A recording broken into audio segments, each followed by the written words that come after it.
Paradini qui dit Martin, pas de souci, on est en pré-saison, tout va très bien. Merci à Dom également, puis tous les jaseux d'être aussi tolérants envers moi. Je l'apprécie. Bon, on a parlé de Rohrer, puis tu as bien fait de le mentionner. Je pense que c'est un des rares, je trouve, qui a tiré son épingle de jeu, mais tu sais, c'est le deuxième match hors concours, je ne veux pas m'énerver le pompon. On entend souvent l'expression « laisse une carte de visite, fais-toi remarquer ». Est-ce qu'on peut dire que Florian Xhekaj a pesé sur tous les boutons pour se faire remarquer? Jusqu'à maintenant, moi, je trouve que oui. Puis, je t'explique, Martin, ce que Ben a dit, c'est des matchs préliminaires, c'est des matchs de préparation. Oui, il y a une évaluation à faire, mais en même temps, tu sais, il va y avoir d'autres scénarios où je veux le voir jouer, que ce soit un alignement un peu plus ligne nationale. Je veux voir comment lui il va se comporter, quel genre de décision il va prendre. Mais pour moi, ce qu'il a fait au camp des recrues, ce qu'il a fait au camp jusqu'à date dans les matchs intra-équipe, puis ce qu'il a fait hier, c'est du bon. Puis ça commence à s'additionner, là. C'est ce qui est intéressant de voir de sa game à lui. Je sais que Bruno mentionnait beaucoup de lacunes défensives lorsqu'il a joint Laval l'année dernière, puis des facettes de sa game qui a place à amélioration. Donc, on veut le développer, là, ce jeune-là. Mais à mon avis, je trouve que ce qui l'amène, que ça soit autant potentiellement pour un rôle de troisième trio qui vient pousser la note un peu offensivement, qui pourrait être responsable défensivement aussi, il pourrait fitter là. Puis si c'est un joueur de quatrième trio qu'on a besoin ou, comme on l'a dit, 13e, j'aimerais mieux le faire développer au niveau de Laval. Je trouve que Florian fit un peu dans quelques rôles que le Canadien pourrait avoir de besoin versus juste un rôle. C'est lui que tu as, puis d'attente. Je trouve qu'il y a un peu plus de facettes en ce moment, en étant sa deuxième année aussi, où on le voit à travers l'alignement un peu du CH. Il y a quelque chose, je vois pas son plafond encore, mais je vois le plancher, puis je vois qu'est-ce qu'il est capable de nous donner minimum, puis je trouve que ça vient nous en apporter davantage au niveau du CH et davantage au niveau de Laval, là. J'ai hâte de le voir avec le Rocket si jamais il est là. Puis je pense pas que ça va être quelque chose qui va être une perte de temps pour lui, zéro. Je pense qu'on va pouvoir le développer dans le rôle qu'on va avoir besoin de lui avec le Canadien si on veut l'avoir là, dans l'alignement dans un futur rapproché. Fait que pour moi, c'est des bonnes cases qui continuent de cocher. C'est des bons éléments qu'on voit à travers lui. Et il n'a pas peur de rien. Hier, il était à 1 point ou une passe du hat-trick Gordie Howe. Tu sais, c'est un gars qui peut-être qu'on a besoin de ce genre d'émotion-là aussi à additionner avec son frère Harbour au niveau de l'alignement. C'est le même, je le vois. Puis tu sais quoi? Souvenez-vous, quand il a été repêché, cette vidéo qu'on a vue sur les médias sociaux du Canadien qui disait « Ah, la licorne ». Ou c'est quand on a parlé avec Martin Lapointe et Bobrov après le repêchage, puis on leur demandait de parler de chaque espoir, puis il est arrivé pour parler de Florian Xhekaj, il avait dit la licorne. Pourquoi? Imagine qu'il peut prendre des mises en jeu gaucher. Mettons qu'il ne joue pas au centre, il joue avec un droitier au centre, mais les mises en jeu gaucher, il est capable de les prendre, parce qu'on a vu ça dans le passé. Il est capable de jouer en désavantage numérique. Un avantage numérique qui ne marche pas, on dirait, OK, on va le mettre devant le filet. Gros bonhomme, robuste. Il va aller chercher rondelle. Il amène cette énergie-là. Pas obligé de se battre tous les soirs, mais s'il doit le faire, il va protéger ses coéquipiers. Ça devient vraiment, comme il l'avait prédit lors de son repêchage, une licorne. Oui. Puis c'est...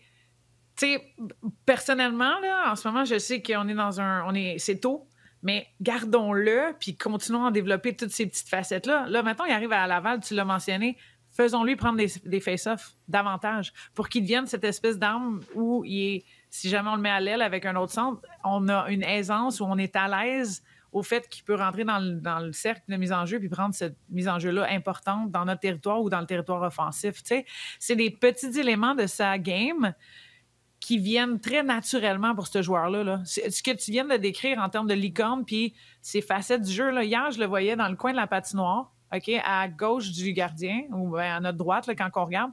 Il frappe le gars, continue de se battre dans le coin, tout le kit, whoop, ça passe un espèce de ricochet, pas un ricochet, mais un bump pass qu'on donne à l'autre défenseur de l'autre côté. Il prend 3 steps, puis c'est lui qui reçoit la passe comme un ailier éloigné, puis qui rentre dans le territoire avec un 3 contre 1 parce qu'il a battu tout ce qui s'était fait en termes d'échecs avant de l'autre côté. Il rentre en 3 contre 1, comme je l'ai dit. Il voit que le défenseur s'apprête à se coucher, il prend un tir au filet. Le gars, il est smart avec ça, puis il est assez rapide dans sa game, même après s'avoir battu dans le coin, au bas de notre zone défensive pour se remettre de l'avant de l'autre côté puis amener un face-off dans la zone offensive. C'est un peu ce que tu veux voir d'un allié dans ton territoire, d'être capable de faire le bon jeu au bon moment ou d'être achalant pour déranger.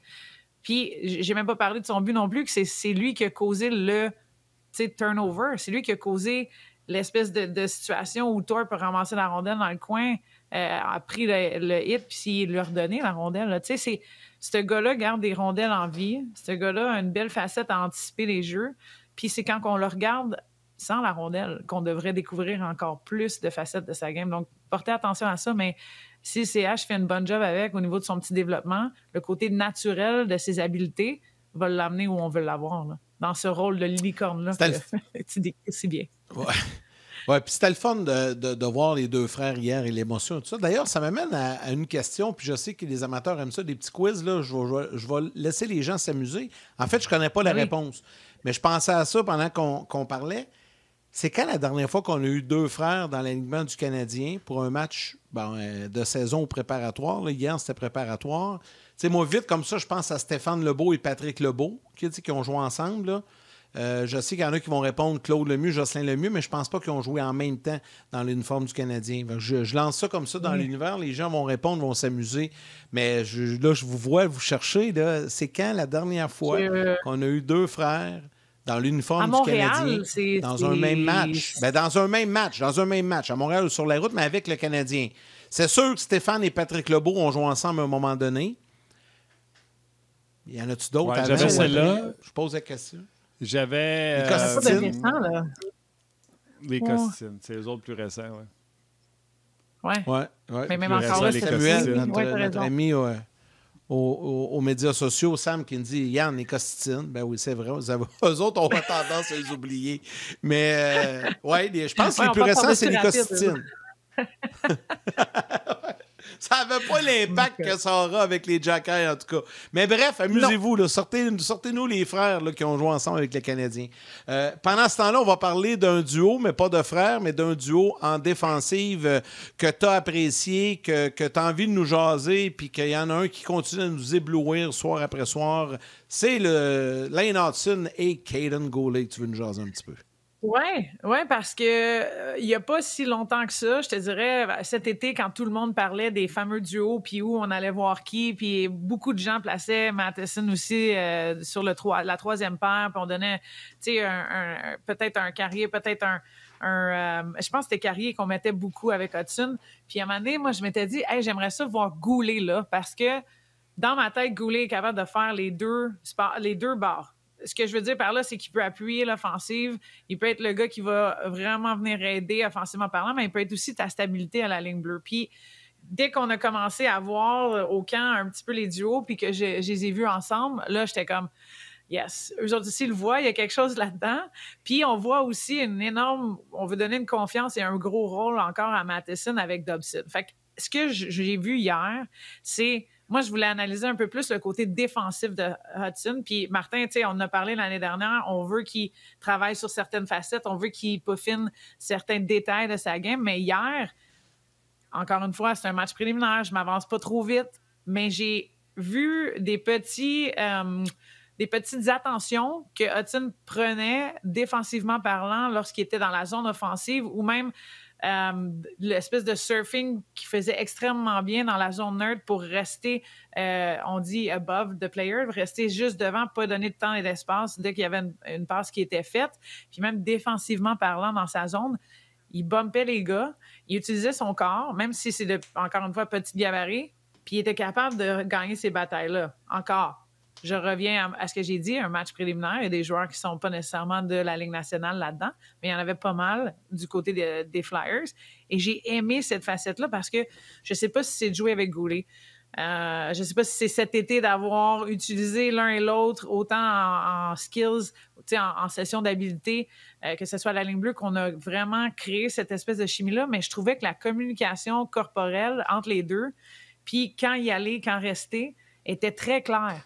Il n'y avait pas de confusion entre ces deux joueurs-là. Là. Puis c'est ce que je veux, parce que tu as Hutson, son offside, et il joue extrêmement bien.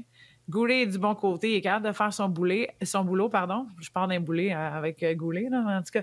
Mais à travers tout ça, ces deux défenseurs-là, ils peuvent t'en amener tellement, mais ils peuvent aussi être tellement stables. Tu sais, combien de fois on a parlé du deuxième trio de Newhook et compagnie, là, les seules fois qu'ils ont réussi à générer de l'attaque, c'est Hudson qui a drivé dans le coin de la ligne bleue, dans le fond, à s'en aller vers le fond du territoire pour feeder Newhook. Puis Goulet était très bien placé, puis il était capable de recouvrir. Puis après ça, on reprenait possession. On était capable de faire des attaques, reprendre possession, régénérer une autre attaque au filet.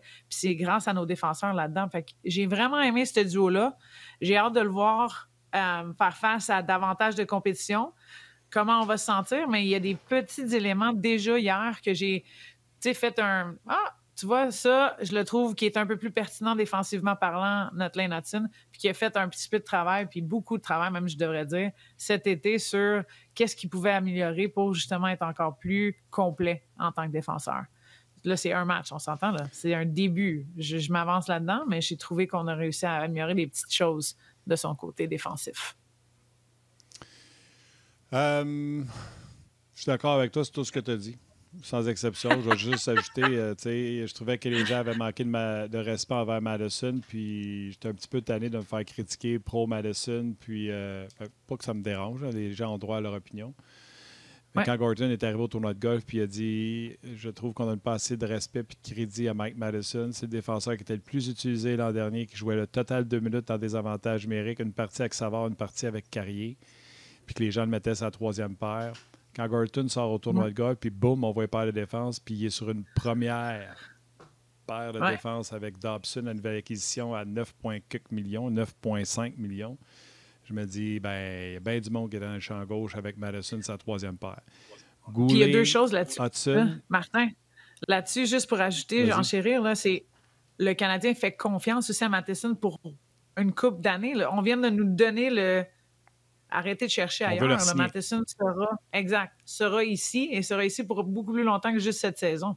Puis je suis peut-être une des pros-Matheson avec toi là-dedans depuis le début parce que moi, je trouve qu'il était juste épuisé puis c'est pour ça qu'il faisait des erreurs qu'il faisait dans ces moments-là. C'était pas ses jugements partageant du temps de jeu avec les Suns, que ce soit Matheson, Dobson ou Hudson, ils vont se partager le temps de jeu un peu plus. Puis Goulet à gauche, ça a marché un bout de temps, mais à un moment donné, c'est devenu plus difficile. Pourquoi? Parce que les gens font du vidéo sur toi, viennent chercher les défauts. Et on avait compris, tu sais, on s'était ajusté sur certains patrons de jeu, les patterns de Goulet, de son mauvais côté, parce que ça t'enlève des outils dans ton coffre à outils quand tu ne joues pas de ton côté. Puis Hudson, il y a des tourniquets qu'il ne peut plus faire à droite. Mais ce que ça permet, c'est que si Hudson glisse sur la ligne pour aller à gauche, tu te retrouves pas avec un droitier qui n'est pas du bon bord. Tu comprends-tu? Tu as un gaucher qui s'en va quelque part qui a déjà joué. Fait que les deux peuvent avoir une rotation. Hudson pourrait se retrouver du côté gauche en sortie de territoire, puis les gars vont se recroiser, etc. Donc, j'ai vraiment pas ça. 23 ans pour Goulet, 21 ans pour Hudson au moment où on se parle. Goulet est signé pour longtemps. On continue d'en parler. Sur le web. Bye, man! Bye, man! Je pensais jamais dire ça, mais Karel Aymar et André Roy, ceux qui disent bonjour à ma mère quand vient la fin de l'émission. Je ne pensais jamais dire que Karel et André ont quelque chose en commun, mais voilà, c'est fait, c'est dit. On est. Je ne sais pas si on était des goûts dans notre façon d'être. Là. Peut-être c'est l'autre cheminement que j'ai de. Ah oui, hein, t'étais une bolée, toi? Non, je protégeais. Tu vois, OK, je protégeais mes coéquipières. Fait que j'ai ce côté-là avec André Roy, mettons. On va y aller de même. OK. On n'a pas de bataille, nous autres, par exemple. C'est différent, là. Mais non. Mais bon. Écoute, ce que tu viens de décrire aussi comme duo, c'est une versatilité entre deux joueurs qui sont capables de couvrir un et l'autre. Moi, en tant qu'avant, là, avec deux defs de même, tu sais que tu as toujours une option en haut. Peu importe où tu t'en vas, même si le gars il est pris dans le coin de la ligne bleue avec la bande. Là. Mettons que Hudson la prend, coin de la ligne bleue, comme je te dis, c'est Goulet ou une spin sur lui-même, ça descend en bas tout le temps. Là. Il y a quelque chose toujours qui peut arriver dans cette situation-là. Tu n'es pas pris. Tu n'es pas mal pris non plus. Ils vont se débrouiller pour sortir de là à chaque fois. Puis comme tu dis, s'ils glissent vers le milieu, ben il va y avoir une espèce d'altération ou un cheminement entre les deux, puis boum, il y a une option de l'autre côté encore une fois. Moi, j'ai adoré ça hier. Exact. Ouais. J'ai lancé quelque chose pour s'amuser tantôt. Je veux juste y revenir brièvement parce que les gens, il y en a beaucoup qui ont écrit, là, les frères. Je demandais les plus récents, c'est effectivement les frères Costitine. Il y a eu les frères Lebeau, mais plusieurs personnes ont écrit, je salue Louis Grégoire, Louis de Villemercier, les frères Frank et Peter Mahovlich, évidemment les frères Richard, Maurice et Henri, oui. puis et il y a quelqu'un, je me souviens pas c'est qui a marqué, je pense que c'est Samuel, notre responsable des médias sociaux, qui dit « Hey, on a passé proche avec les glorieux frères Pitlick. » C'est vrai. On avait Rem ici, qui a eu son frère. C'est-tu Lance? Tyler. Oui, on a eu les deux. Tyler. Ça a passé proche avec les frères Pitlick. Peut-être qu'on pourrait aller chercher l'autre Hudson à un moment donné. Hein? Oh boy. Ouais, ça va être plus tough parce que ça a l'air qu'il est bon pas mal, lui, avec. Oui, il y a du talent à avoir aussi. C'est Rhett et Rem. Tyler, c'était le cousin. Oh boy. Sam me corrige. Rhett, merci, Sam. Hey, Rhett et Rem. Tyler, c'était le cousin. Et Alain ainsi qu'Éric Lepage. Alain Voukirakis, les deux ont nommé Frank et Pete Mahovlich également sur... il y a quelqu'un qui a écrit les Robinson, Larry et Mo. Il faudrait vérifier ça. Je pense pas que Robinson avait un frère Mo. M'as-tu fait niaiser? C'est peut-être un match de une joke, ça, là. Ben, je me souviens pas. On va faire une recherche. Attends, je vais regarder ça. Ça pique ma curiosité, vraiment. Ah, Sylvain Lavallée a raison. Nick Suzuki a un frère qui a été repêché par les Hurricanes. Je pense que c'est Ryan Suzuki. Ryan, oui, exact. Ah non, mais c'était pas une joke. Vous êtes bons, les jaseux. Hey, Mo Robinson, ben là, je ne sais pas si c'est le frère à Larry, mais en tout cas, il a joué un match avec le Canadien en 79-80. Donc, Larry était là. Ça doit être son frère. Sylvain confirme. Mo a joué avec moi le Canadien.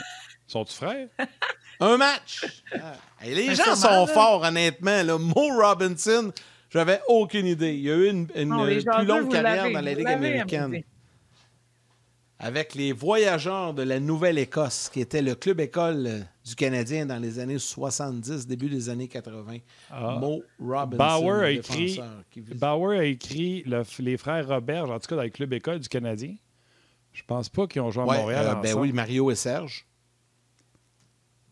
Ils ont joué en même temps à Montréal? Oh, pas sûr. À Sherbrooke, je suis pas mal sûr, là, dans la Ligue américaine. Les gens sont Montréal, bons. Peut-être. Non, les gens ont vraiment de mémoire. Mais je savais qu'en lançant ça, c'était pour... Hein? Je suis trop jeune, moi, pour ça. Tu as dit ça, Karen? J'ai dit, je suis trop jeune. Mais les frères Roberge, je me disais de quoi? Toi, tu n'as pas connu ça, Karen, mais les frères Roberge, c'était la terreur de la Ligue américaine. Là. C'était fou. Là. C'était deux toughs, là, des vrais. Là. Des vrais de vrais. Là. Puis eux autres, me disaient de quoi quand ils embarquaient sur la glace, faisaient le ménage, puis pas à peu près. Ils ont fini les deux leur carrière dans la Ligue nord-américaine et c'est devenu, à ce moment-là, des joueurs qui attiraient partout parce que c'est des frères. Et Mario, ben on le sait, Mario avec le Canadien, tout le travail qu'il a fait en 93, notamment l'année de la Coupe Stanley, il a gagné la Coupe. Là, Yann, ils ont joué pour les Chiefs de Sorel?